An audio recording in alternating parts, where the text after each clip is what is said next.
एक गाय घास चरने के लिए जंगल चली गई। शाम ढलने ही वाली थी। वह घर लौटने वाली थी कि उसे ऐसा लगा कि एक बाघ उसका पीछा कर रहा है। वह घबराकर इधर उधर भागने लगी। बाघ भी उसके पीछे भागने लगा।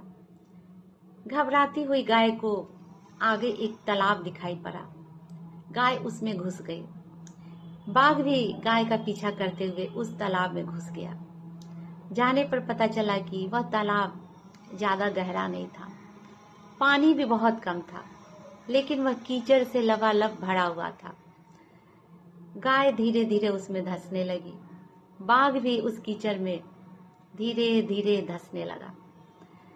गाय के इतना पास होते हुए भी वह बाघ उसे पकड़ नहीं सकता था, क्योंकि कीचड़ में धंसने के कारण दोनों हिल भी नहीं पा रहे थे और अब दोनों की जान मुश्किल में थी।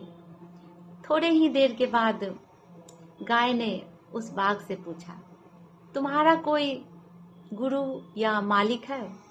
बाघ गुर्राते हुए बोला, मेरा कोई मालिक नहीं है, मैं जंगल का राजा हूँ और इस जंगल का मालिक मैं खुद ही हूँ।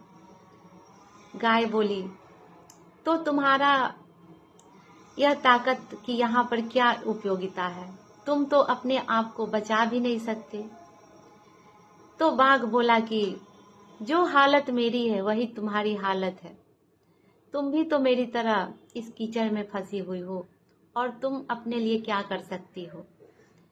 तो गाय हंसते हुए बोली कि मेरा मालिक जब घर पहुंचेगा और मुझे वहां नहीं देखेगा तो वह मुझे ढूंढता हुआ यहाँ आएगा और मुझे कीचड़ से निकालकर अपने घर ले जाएगा।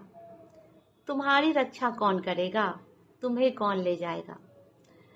और थोड़े ही देर के बाद सच में वहां एक आदमी आया और उस गाय को कीचड़ से निकालकर अपने घर ले गया। जाते समय वह गाय और वह व्यक्ति एक दूसरे को कृतज्ञता की नजर से देख रहे थे। गाय समर्पित हृदय का प्रतीक है। बाघ अहंकारी मन है। मालिक ईश्वर का प्रतीक है। कीचड़ यह संसार है और यह संघर्ष अस्तित्व की लड़ाई है। हम किसी पर निर्भर नहीं होना, ये बहुत अच्छी बात है, लेकिन मैं ही सब कुछ हूँ, मुझे कभी किसी के सहयोग की आवश्यकता नहीं, ये अहंकार है और यहीं से विनाश का बीजारोपण शुरू होता है। ईश्वर हमारे अनेक रूपों में हमारी रक्षा करते हैं। इस संसार में हमारा सबसे सच्चा हितैषी सिर्फ ईश्वर है।